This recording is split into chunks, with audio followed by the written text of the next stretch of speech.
Welcome back to the Oscar Project Podcast, the show where I discuss Oscar-nominated films year by year. I am your host, Jonathan Eaterberg, and today I'm discussing the 1928 film, The Last Command, with my friend Vicki Lesley, who is a documentary filmmaker and writer of the Meandering Over the Pebbles newsletter. Vicki, thank you so much for joining me to talk about The Last Command today. Thanks, Jonathan. It's very exciting to be with you for this conversation. So before we get started, tell the listeners a little bit more about who you are and what you do. Okay, so as you said, I am a documentary filmmaker. Shockingly, I realised this year is 25 years that I've been doing that, which makes me Congratulations. feel very old. Thank you. So the sort of first half of that was really working in TV, mostly British, some American TV documentaries, and then the latter half, still a little bit of telly now and again, but mostly independent documentaries. And the exciting bit about that is that those, at least sometimes, hopefully, do get shown in cinemas. So I've had the very great thrill of seeing a couple of films that I've worked on actually in a movie theatre, which is like a real thrill for me because Sure. I grew That's up fantastic. like loving films. It's like my happy place to go and sit in the cinema. The lights go down, the big screen. Yeah, I was trying to think. I think that this is I think this is correct. The first ever movie I saw when I was 5 on the big screen was Empire Strikes Back. So I kind of started big, and got the bug from a tiny age. And so this is really exciting. I was talking to my son who's 10 about this conversation, and it's kind of weird to you look at these films and obviously it's a silent movie, it's in black and white, but somehow like that they're real people. It feels very alive and very real, and that's kind of the magic of cinema, isn't it? That Yeah. it's like you're stepping right back into We can into still this see world. what they were doing on those Yeah, shooting it's days really almost 100 years ago at this point. yeah. Well, that's wonderful. Thanks again for coming on. And so before we get ahead of ourselves, I want to just cover the basics of the film. The Last Command debuted in theaters January 21st, 1928. It was directed by Josef von Sternberg and written by John F. Goodrich and Herman J. Mankiewicz. From a story both von Sternberg and Lajos Biro wrote. It stars Emil Jannings as Grand Duke Sergius Alexander, Evelyn Brent as Natalie Natasha Dobrova, William Powell as Leo Andreev, and Jack Raymond as the assistant director. And so this film is feature length. It's a running time of 85 minutes. It's a Paramount Pictures movie, both produced and distributed by Paramount. And I guess because the reason that why we're discussing it today is because of its Oscar success. So the lead actor, Emil Jannings, won the Academy Award for Best Actor, sort of strangely from today's perspective, for this film, but also for another film, which is, I Right, believe, is lost. So we can't know, but presumably that was very good too. This film was also nominated for Best Original Story. That actually went to a different movie, Underworld. It is available on a DVD and a Blu-ray as part of a 3-film Criterion Collection release, which I've been reading about, and it sounds like, as well as obviously the actual movie, there's some really fascinating extras and kind of companion essays and visual extras on both of those releases. And there is a very nice quality version on YouTube, which is how I watched it. I watched the YouTube and I saw the Criterion, and it's pretty close. Yeah, I mean it's quite something, isn't it? That here we are in 2024 and we can just pull it up turn whenever on we this, want. this site that's full of cat videos and what have you, but also like a titan of Hollywood early golden age Hollywood cinema on there. It's fantastic. Sure. And 2006, the Library of Congress deemed The Last Command culturally, historically, or aesthetically significant, and it's been selected for preservation as part of the National Film Registry. Yeah, so let's talk about the story a little bit. I guess it starts off with Sergius Alexander, the character played by Emil Jannings. He starts off as an actor. He's kind of down and out. We see him, and I think it says at the very beginning that it is 1928 when the movie takes place as well. And there's a director who's casting for a film and sees a photo of this character and says, "Bring this guy in. I want this guy working on my film." So he goes, we see him, going the next day to the movie studio, gets his gun, his uniform, his boots, hat, everything, and then goes into makeup.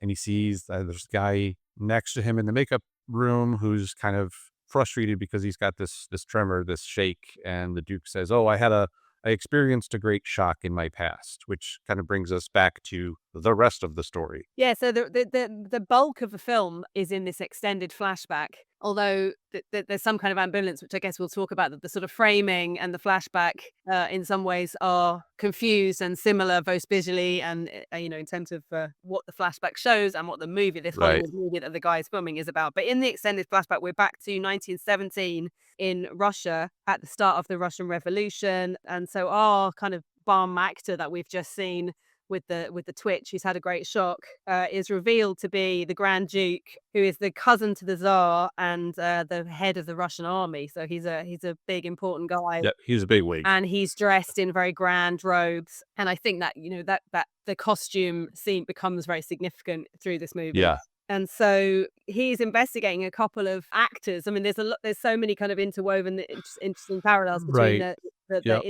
the inner story and the outer story. But back in Russian Revolution times, our hero is investigating a couple of actors who are also suspected as revolutionaries, and he brings them up and sort of interrogates them. He doesn't really have sort of short shrift with the guy, but the second revolutionary is an extremely beautiful lady, and he's very taken with her. Yeah, and I actually want to stop there real quick. When I unfortunately, when I first watched this, I had to watch it in little chunks. Uh-huh. So I watched the opening segment, and then by the time we got to the part where he sends the male actor who she's interrogating sends him away, I didn't put two and two together that that was the director from the beginning. Well, I did wonder because it's very brief, Yeah, opening scene. I wasn't totally sure whether that was intended. It was intended that we watching the movie were supposed at that point were supposed to know that it was the same guy. I didn't pick it up until we get back to the Yeah, present yeah. day, quote unquote. I imagine probably that's how, it's like often these things, it's like how much do you read ahead of time? So I Right. mean, I'd read not the full plot, but like I'd read enough to know enough of a synopsis. Yeah, So I did know that that's who it was. But it would be, I suspect that your experience is probably more kind of realistic to how people would have seen it when it first came sure. out, because it's very brief, isn't it? That Yeah. director, he's a very kind of suave, debonair Hollywood Yep. director. We're introduced to him. And then when he's an actor, he's, he's not a bum, but Yeah. he's dressed a lot more, a little shabby, and obviously we see him there as a revolutionary rather than as a commanding director of the scene. So yeah, I think it's Yeah, and he's dark haired. There's nothing especially, they've not given him some very clearly sort of delineated visual appearance that would make it super clear.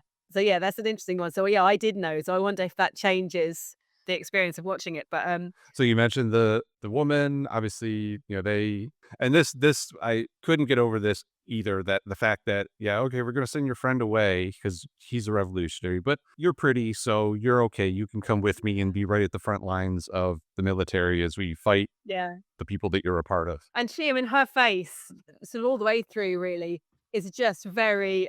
It's hard to really know. I mean, I have watched quite a lot of silent movies, generally more often comedies, where I guess it's all kind of bigger and bolder, and it's a lot of Right. it's done for Yeah. laughs. But it was a quite subtle performance, and it was not always clear to me. Yeah, she had quite an ambiguous sort of expression almost the whole way through. I mean, I don't know if that was partly deliberate or if that was an acting choice. I mean, some of the other acting, facial acting, seemed very larger than life, which I'm sure is a function of the form. Yeah, it's interesting. The film that I did last week, Underworld, also Hmm. stars Evelyn Brent in, the lead female role, Oh, and it's interesting. also von Sternberg. So it was interesting to see the juxtaposition between those two. In that one, she's kind of like the girlfriend of the mobster. So it's a much different character, but you could still see there's a couple of shots in both, especially where she's just sitting and kind of watching things going on around her, where she kind of darts her eyes back and forth, that were very similar in both films. Yeah, I mean, you definitely. I mean, again, I was watching this as a woman, Sure. so I don't know if that. But I really felt like there was a lot going on behind the eyes Absolutely. with her. Absolutely. She was really she was not just. Well, I guess obviously she's a revolutionary, but when she's sort of taken off with the important general, she knows exactly what the situation is that she's going into, and she's there's little cogs are going in her brain from the Yeah, beginning. yeah, absolutely. So obviously she goes with him and they kind of start to fall in love a little bit. The Duke ends up giving her a pearl necklace as a sign of his feelings. But then eventually her revolutionary tendencies come back to the fore, and she, in one of their encounters in her room, pulls a pistol on the Duke, goes to shoot him, but obviously can't because she realizes she's fallen in love with him too. That was an interesting scene as well because I wasn't completely sure whether it was played that she's falling in love with him or she's falling in love with his patriotism. Right. So this is again, we can come back to this. I'm jumping ahead too much, aren't I? Yeah. So then they're going out to the front, aren't they? There's a lot of the revolution is clearly at a kind of quite an advanced state. The revolutionaries are confident that they're about to sort of take over the nation, and the Tsar is about to fall. It's a little unclear to me whether Artie Jannings, our main guy, he in the whole of the flashback section, he seems to still be very sort of confident of the Tsar's position and of his position. I mean, he's comfortable in his office and his, protected train and his protected headquarters, but I think it comes smacking him in the face once he actually gets out there and realizes, oh, there's these people are serious. They're shooting my officers, and you know, I could be next. Yeah. So then they're on a train. She's with him as kind of eye candy, or and basically, pretty much on this train journey, it all kicks off. There's some amazing scenes in this. I mean, the tables are basically turned, and the Right. revolutionaries kind of seize the train. And there's the mob. There's a lot of extras. They round on him. She intervenes. Yeah, so they kill his most of his officers or all of his officers. They're gonna kill him, and then she's like, "No, no, no, wait. Let's really humiliate him. Let's take him back Well, to, I think it's Petrograd, and hang him in the square kind of thing, make a huge spectacle out of him. And add insult to injury, we got to take the train back there, so we're gonna make him, shovel a coal on the train to get us back there so that, we can yeah, she show him says off." something like, "Let's make him sweat like we have sweated." And just a quick aside on that one is the immediate thing when, she made him, or she suggested making him do that on the train, immediately, and this might be too far of a jump, I immediately went to Passion of the Christ, Christ carrying the cross on his way up to the Uh-huh. crucifixion. Might be too much of a stretch there, but that's something that jumped immediately to mind when I saw that. Wow. So yeah, so then he's in the engine room, I guess. Then there's some really striking scenes with the the firebox or Yeah. whatever, and it's almost like a kind of hell Right. scape, isn't it? I mean, I don't know that this early cinema one doesn't want to be patronizing, but I mean, it visually like you really feel this hot, sweaty, horrific sort of place, and already he's so quickly because he's almost playing two characters, Jennings, in this film. It feels like he physically reverts quite quickly back. He seems broken Yeah. again, Yeah, back to kind what of we how saw we him at the saw him at the beginning. beginning. And she's back in the train with the revolutionaries who've taken over, and they're carousing and they're cheering. And then they're talking about the costume. There's another, I guess, just a revolutionary sort of officer or whatever has got the coat, and he's parading around, and he's like, "I know, I'm the general now. I've got the coat." He gets shot. She takes this opportunity to kind of sneak away in the kind of melee to the engine room. And there's an incredible the main guy who's in there, I suppose, almost like not the prison guard, but the guy who's been sort of watching Jannings and making sure he's, not escaping, has presumably passed out drunk, I think we're supposed to Yeah, I think imagine. so. So she's able to have a little sort of quiet word with him, and she explains that this was the only way she could save his life. She gives him back that pearl necklace that you mentioned earlier and says, "Use this to get out of Russia." And that's kind of extraordinary, but when another guy comes back in and she just sort of kisses him to distract him, and she's kind of like Like, gesturing yeah, go, at go, our jump, man get out of here. get off the train. Yeah, he does do that, and again, it feels like very, like, really dramatic and really full of tension when this happened. Just him jumping off the train felt really, really dramatic, and then as if this is not enough, then almost the second he's jumped off the train just derails, falls off a bridge. Presumably, everyone on this train, including the beautiful lady who's just saved him, it perishes in this rail crash. And that is kind of the end of the flashback, and he comes back sort of to himself. He hit the siege into the flashback is he's looking at himself. He's in kind of the makeup and costume back in Hollywood in 1928, and he's looking at himself in the mirror. And we come back to that same shot of him in the mirror, and he's been reliving. 1917 in his mind, and then we're back in the present day. Yeah, so they finish, and I was a little bit, because we live in this world where we're always checking our phones and checking time and stuff. I was like, okay, we got about 15-20 minutes left. What's going to be that seemed pretty climactic. What's going to be the rest of this movie? Yeah. So we, obviously the rest of the framing is we get him back in that present day. He finishes with the makeup, and they send him along with all the other actors dressed as soldiers off onto the, I guess it wouldn't be a sound stage yet because we don't have sound, but onto the movie set. Yeah. And that's when we find the director, who we now know is the revolutionary that was sent away earlier. So that's the moment when you That's when I put it clocked together, who yeah. that was. And I think what really nailed it for me was when he kind of parades in front of the arrayed actors, just like the general did with the actual Yeah. troops in the flashback. I was like, okay, Yeah. duh, why didn't I see all this earlier? He instructs the general, the former general, to kind of be the one to give this rousing speech to the troops for the movie, as they are gonna presumably, go running out of the trenches, something along those lines. And as he's giving that speech, I really liked how they did this with even more flashbacks, but kind of overlaid, edited, so that you see Yes. both at the same time. And Yeah. then he kind of strains himself a little bit too much and collapses in death, and asks the director, "Did we win?" Director says, "Yes, we won." And then as they're closing, the assistant director and the director are talking, and the assistant director says, "Oh, he was a great actor. It's a shame he's dead. We could have kept using him," kind of thing. And the director, former revolutionary, seems to have a little bit of a turn of heart at the very end. It says he's more than a great actor, he was a great man. So despite their differences in Yeah. politics and opinions, it seems like at least the director kind of came to an understanding in the end. And just as he's dying, Jannings, I think, doesn't he ask the director, he says, "Did we win?" Yeah. And he says, "Yes, we won." And again, you're like, is he Is just he just saying has it? that revolutionary just turned? He's in Hollywood now, you know. Right, and I thought of that too, as like the general is saying, "Did we win?" And the director's saying, "Yes, we did," but are they talking about two different we's? Yeah, exactly. Yeah.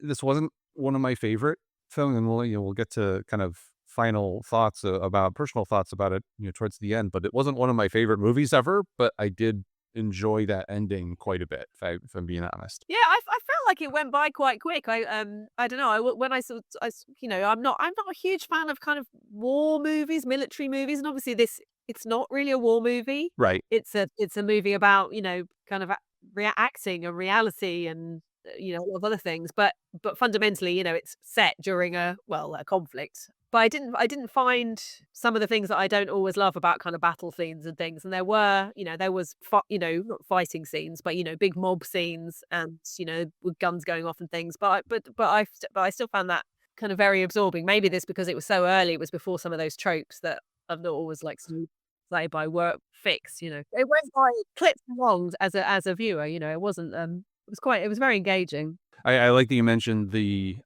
sets and things and the mobs, because that was one of the things that I noted down a couple times, just how big of a production this seemed to be in certain parts. Yeah. And then Yeah. I mean, there's the one scene that comes to mind is when the general is reviewing the troops, and there's at least one or two very wide shots where you see this massive set, and there's people moving it like it had to be an actual physical set. I don't know how they would have done it Yeah. 100 years ago if it wasn't. So I was like, a lot obviously went into this film to make some of these places come to life. Absolutely, and I don't know, it's not this is not the very, very beginning of cinema, but it's still set early enough that, yeah, I was surprised of the grandeur and of the scale of it. Again, this may be a factor that the things I've tended to watch from that era have been, I get like Laurel and Hardy Right. or Buster Yeah. Keaton or films that they don't have loads of extras really, Yeah. and they don't have sort of these grand vistas. I mean, talking about the number of extras, I mean, the whole opening of the film, it took me a moment to work out what was going on there because it said Hollywood's bread line.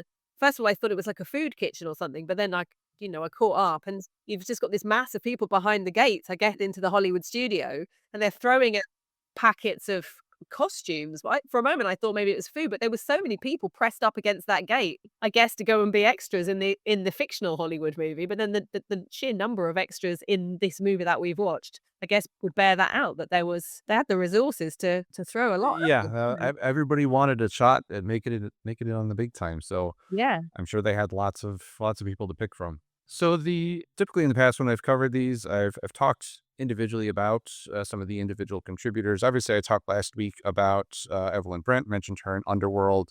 We've talked about her a little bit, von Sternberg last week.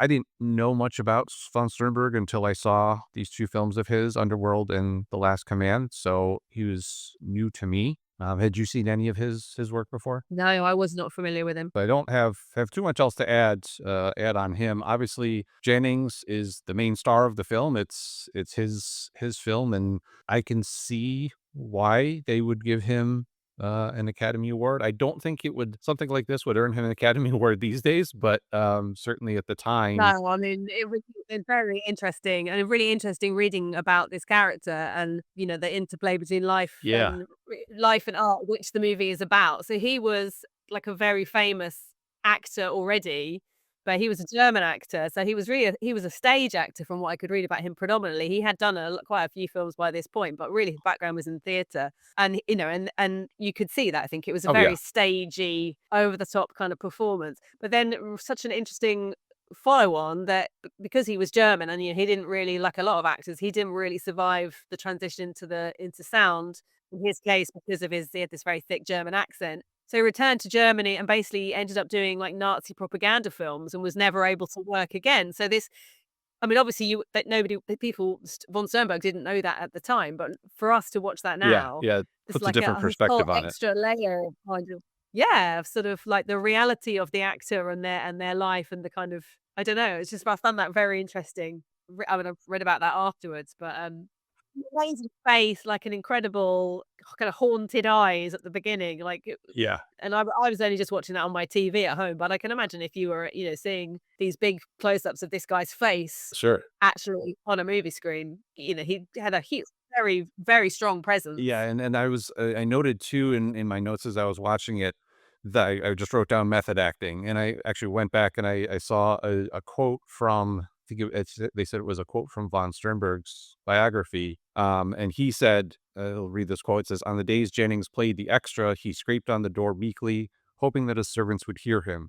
On the days with the Grand Duke, he banged on the door, kicked it in, lifted up the maids' dresses with his swagger sticks." I'm like, okay, yeah, he was Wow. totally method acting even before that was a thing. Yeah, he was in a house of what, and then she say, maybe wouldn't, well, I think it's fair to say would not win the best actor award for that performance now, but that final, the sort of the death scene in the Hollywood movie, I mean, obviously we can't hear what they're saying, but I mean, it's very, very over the top, and he was a great actor. He was a great actor of that cut, that That method of period, acting. But yeah. I did read something a little bit about von Sternberg that actually that was partly maybe what he wanted. I think he was asked at some point, sort of which was better acting, screen acting or stage acting, and ironically, I guess, because he was making movies, but he thought that stage acting was much more Yeah. impressive because it was just you as the actor. But for movie actors, almost like they were kind of just a cog in the machine, and their performance was so dependent on all of these other people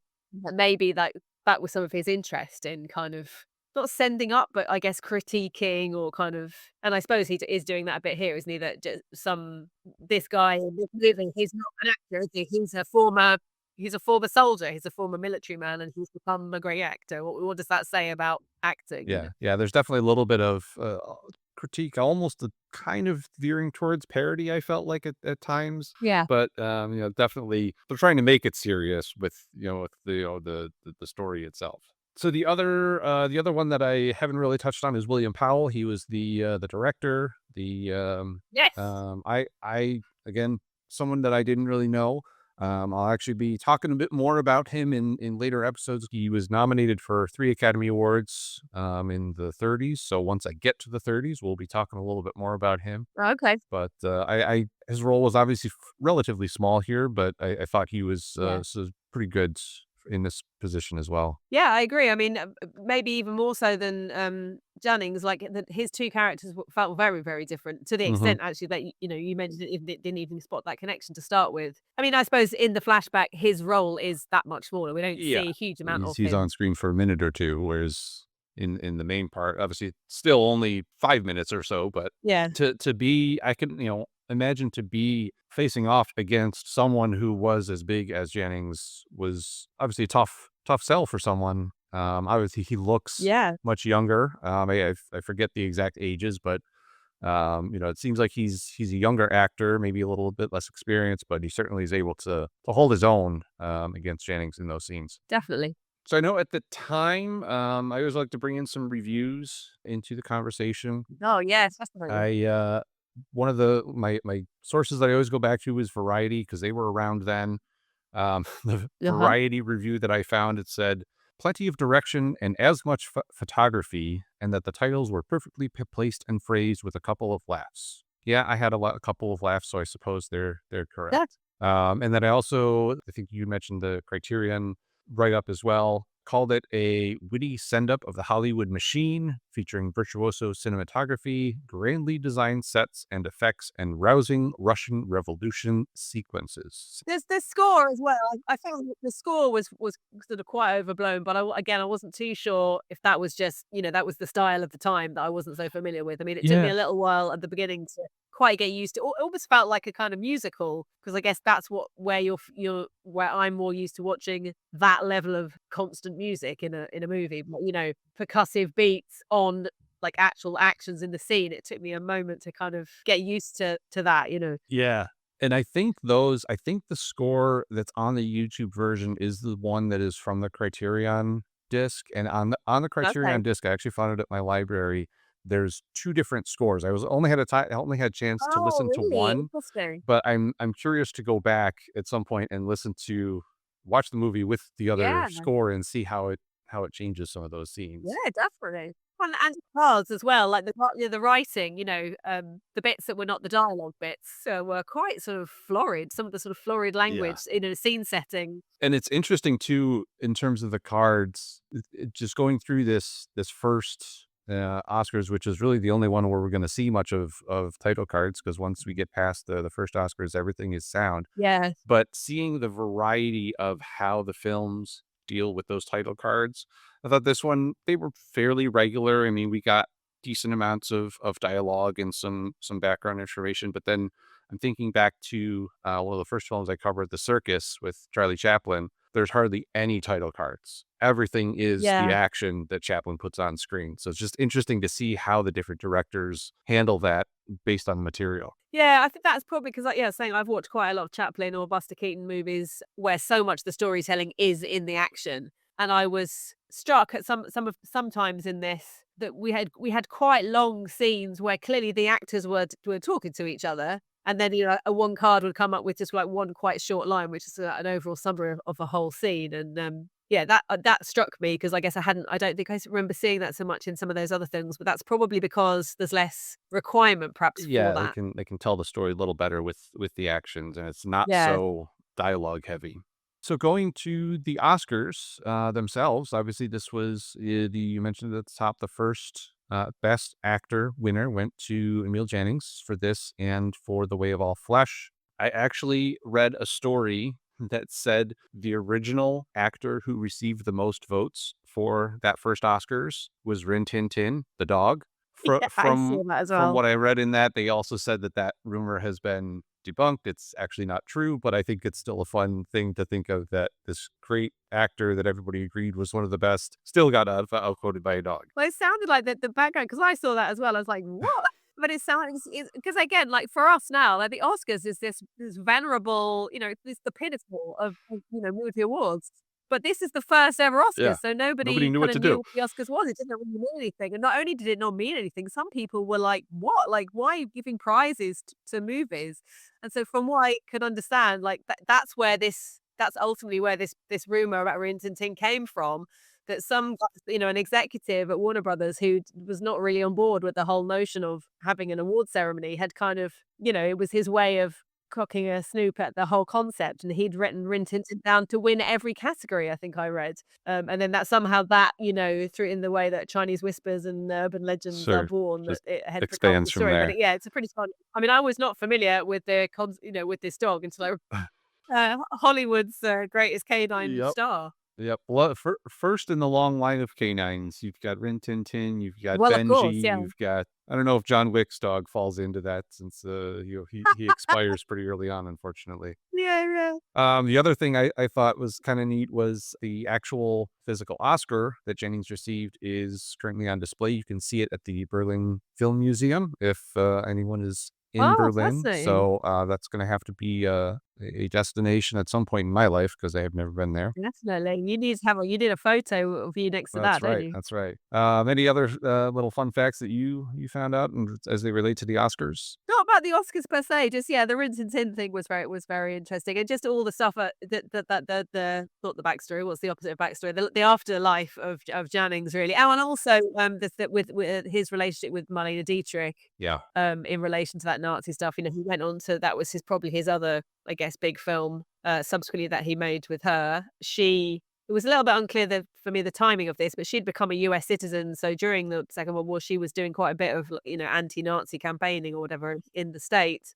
And apparently she sort of was not too impressed with him and was calling him a ham. And I was like, my initial reaction was a bit unfair, but then I thought, well, I mean, you could possibly see where that might come from. It's very, And very we still big. see that today. I mean, all those Hollywood relationships, they never last, and there's Sure, yeah. that's what sells tabloids. So I'm sure it was the And same back also, I then. mean, I don't know, I was just wondering about who knows? I mean, I don't know. I don't suppose there's much record keeping or how one would know, but was he actually, an enthusiastic supporter of the Nazis, Right. or was it just that he was an out of work, older actor who'd lost his career because of sound coming in and found himself in this situation? I mean, I suppose materially it doesn't matter one way or the other because he was not able to work again because of that. But it was fascinating. I suppose it's sometimes that the 20s and 30s can be easy to forget just how, when you're thinking about movies. Right. There's a lot of other stuff going on in the world at the time that doesn't necessarily. That's the other thing I suppose to say about this film, the timescale of that. I mean, I was thinking, so it's set in it's a contemporary film. It's set in and comes out in, the late 20s, but then it's flashing back to 1917. That's, like a decade earlier. That's like for me in the UK, that's like sort of like making a film about Brexit practically now. It's sort of Yeah. it's something that just feels like it's only just happened. And I'm sure that those contemporary audiences watching it are going to have a kind of different reaction to the whole notion of watching something in Russia in the Revolution, watching it in 1928 than watching it in 2024, Yeah, I was trying to think of what the event would be for us today, and that's a good one, Brexit. I was kind of thinking this wouldn't make a great movie, but something with the financial crisis 15 years ago or so that we had here in the Yeah, U.S. yeah. Something like that. These things feel very recent. And also, again, we're watching it from we know all the subsequent history Yeah, of the Soviet Union, but that it was still that period of time, it was still so new. But I mean, I guess you get a bit of a sense of, always obviously the sort of Hollywood position towards yeah, the USSR at that time was quite clear, yeah. where they stand and where that director, the revolutionary turned, successful Hollywood director. But yeah, really, it's so interesting to go back to that time. Yeah, and so I guess we'll get to it's kind of as we wrap up, kind of final thoughts. I rate my movies on a 1 to 10 scale. So I gave this around about a 7. Like I said earlier, it's a good movie. I thought the ending was a little bit stronger than the rest of it, but I can definitely understand why, like you said earlier, why Jennings won the Oscar for. Obviously, we talked a lot about the acting itself, but for the time, I can understand why he won that award. Yeah, I would probably say a 7. I think I might even go 7.5. I don't think I could stretch I don't think it's an 8 out of 10 for me. But I think if watching I mean, I didn't watch it on an enormous screen, but I think I can imagine if I had done some of those very big scenes And, like the special effects, I mean, I guess they didn't really have special effects, the Yeah, they look train, kinda the big kinda cloud chintzy today, scenes. but in those days, I mean, when people Yeah, I were mean, like, scared of the train coming towards them in some of those very early yeah, short films, exactly, so exactly. any sort of thing like that, I'm sure looked amazing on the big screen. Yeah, I mean, I was very absorbed by it. I thought she was. I mean, I'd be interested. It's Underworld, isn't it? The other movie with her it makes me maybe want to go and check her out. I found her quite a kind of seductive, not quite the right word, but sort of she had a real presence, and beyond just I was expecting, I guess, because I'd read the basic sort of synopsis beforehand. I knew that there was a female character in a sort of duplicitous role, or a femme fatale, or however we want to talk it, but she seemed a bit more than that to me, so I would, that she impressed me as well. So yeah, I think I might land on a 7.5. Excellent. Well, Vicky, thank you so much for coming on the show to talk about The Last Command. One more time, where can people find out more about you? Go ahead and plug your newsletter, what are your film, whatever you're doing. Yeah, I didn't mention it actually at the beginning. So yeah, so I've just about a year ago, which is how we met, I started writing on Substack. So my Substack at the moment, I may be retitling, I don't know. So for the moment, it's called Meandering Over the Pebbles. That's me kind of meandering through, figuring out what I'm doing with myself.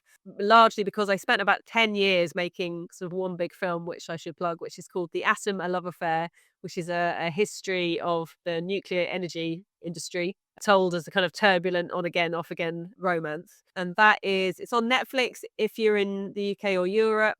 Everywhere else, you can watch it on Vimeo on demand. And that's at theatomfilm.com is the website for that. And my Substack is just my name, Vicki Lesley, which is an EY, Leslie, .substack.com, meandering over the pebbles currently. Excellent. Well, I'll be sure to put some links to those in the show notes where people can find them. And thanks again so much for coming on. This has been awesome. Oh, it's been amazing. Thank you for encouraging me. I wouldn't have made me want to go and watch a lot more of these really early films. Fantastic. Thank you so much. And don't forget to follow the Oscar Project at theoscarproject.substack.com. Please be sure to come back for next Friday's episode of the Oscar Project podcast, where I discuss the film Sunrise, A Song of Two Humans. Thanks for listening, and I'll see you at the movies.